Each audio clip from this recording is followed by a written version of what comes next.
အားလုံးပဲမင်္ဂလာပါ Aroma Gallery ကနေပြန်လည်ကြိုဆိုလိုက်ပါတယ်ကျွန်တော်ဒီနေ့ရောက်နေတဲ့မြို့လေးကကြာလေ Montenegro နိုင်ငံရဲ့ Kotor မြို့လို့ခေါ်တဲ့နေရာလေးပေါ့နော်။ရာသီဥတုလေးလည်းကောင်းတယ် temperature လေးလည်းမဆိုးဘူး။နောက်က view ကြီးရော share မိုက်ပဲ။ရေကန်လေးရဲ့တောင်လေးရဲ့နဲ့အစင်းတဲ့အမှမှာကျွန်တော်ဒီနေ့ review လုပ်ချင်တဲ့ရေမွေးလေးရော Supras Budapest ကထုတ်ထားတဲ့ Memories Go လို့ခေါ်တဲ့ရေမွေးလေးပေါ့နော်။ဒီကောင်ကဘယ်တော့ထုတ်တာလဲဆိုတော့ Hungary က base လောက်ထားထုတ်တာမကြသေးဘူး3-4နှစ်ပဲကျန်သေးရဲ့အခု niche locker ကိုလာတဲ့ရေမွေးအသစ်တစ်ခုပေါ့နော် nose အနေနဲ့ဆိုလို့ရှိရင်ဒီ design လေးအတိုင်းပဲဒီကောင်က milk base honey base nose အောက်မှာ vanilla ရေမွေးပေါ့ဒီ caramel ပါမယ် vanilla ပါမယ် honey ပါမယ်ဆိုတော့ချိုအီရေမွေးအဲ့ဒါဟိုမှာ the base note အနေနဲ့ကြောင့် iris လို့ခေါ်တဲ့ band တစ်မျိုးထည့်တာ boundary ဖြစ်တယ်cedarwood တွေနဲ့လည်းခံထားရတဲ့အတွက်ကြောင့်ဒီကောင် woody fragrance တစ်မျိုးပေါ့လေအဲ့လိုမျိုး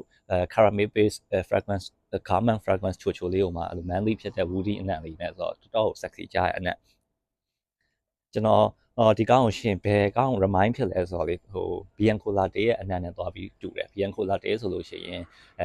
caramel ချိုအနံ့အီးနေရပဲအနံ့အဲ့တော့တချို့ရကြ feminine ဖြစ်လို့တိတ်မကြိုက်ကြဘူးဆိုတော့ဒါပေမဲ့အဲ့လိုချို caramel vanilla ကိုလည်းသုံးကျင်တယ် manly ဖြစ်တဲ့ဟာကိုလည်းသုံးကျင်တယ်ဆိုလို့ရှိရင်ဒီ Supras Budapest ရဲ့ memories ကိုသုံးကြည့်တယ်နဲ့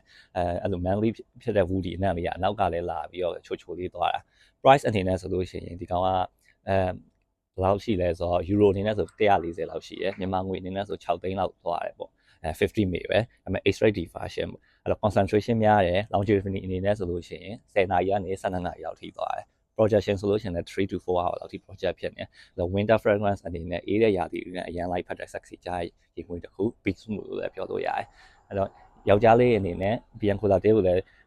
ကြိုက်တယ်ဒါပေမဲ့ feminine ဖြစ်တဲ့အရန်သုံးလို့မကောင်းဘူး manly ဖြစ်တဲ့ version ကိုသုံးမယ်ဆိုလို့ရှိရင်ဒီ memories go လေးကိုစမ်းသုံးကြည့်သင့်တယ်ဗျအားလုံးကိုကျေးဇူးတင်ပါတယ်